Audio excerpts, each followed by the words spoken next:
Coding order versus execution order ఎస్క్యూఎల్లో. ఇప్పుడు మీరు ఒక కోడ్ రాస్తారనుకోండి, ఎస్క్యూఎల్ స్టేట్మెంట్ చాలా పెద్దగా ఉంది, కానీ మీకు అది ఏ విధంగా ఎగ్జిక్యూట్ అవుతుందని తెలియదు. సో అప్పుడు మనం దీన్ని చూద్దాం రండి. సెలెక్ట్ డిస్టింగ్ టాప్ 2 అంటే టాప్ 2ని ప్రింట్ చేస్తున్నా. దేంట్లో column 1 and some of column 2 from table name wear column is equals to 10. మన కాలమ్ 10 ఉండే మాత్రమే ఫస్ట్ బయటకు వస్తాయి.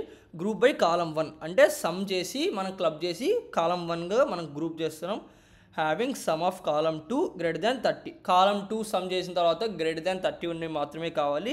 దాన్ని మనం ఆర్డర్ బై కాలమ్ 1 అసెండింగ్లో ప్రింట్ చేస్తున్నాం. మనం కాలమ్ 1లో అసెండింగ్గా మనం ప్రింట్ చేస్తున్నాం దీన్ని.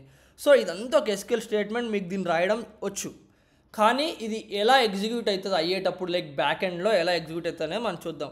ఫస్ట్ మనకి అది టేబుల్ నేమ్ని తీసుకుంటుంది. సో అది ఫస్ట్ కమాండ్ అనమాట, like first statement SQL use చేసేది.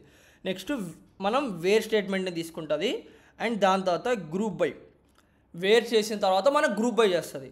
దాని తర్వాత హ్యావింగ్, దాని తర్వాత దాన్ని సార్ట్ చేస్తుంది. హ్యావింగ్ గ్రేటర్ దాన్ 31 సార్ట్ చేసి, అండ్ దాని తర్వాత సెలెక్ట్, ఏమేమి మీరు సెలెక్ట్ చేయమన్నారో అవి చేస్తుంది అనమాట. Select column 1 some of column 2 చేస్తుంది. దాని తర్వాత దాన్ని ఆర్డర్ చేస్తుంది కాలమ్ 1 అండ్ అసెండింగ్లో. టాప్ అనేది లాస్ట్. ఇప్పుడు మొత్తం అవుట్పుట్ ప్రింట్ అయిన తర్వాత మీకు టాప్ 2 మాత్రమే కావాలి కాబట్టి అది 7th ప్లేస్ అనమాట. So top 2 select డిస్టింగ్ top 2.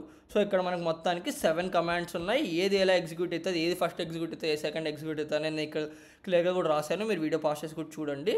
ఇది coding order versus execution order ఎస్క్యూఎల్లో.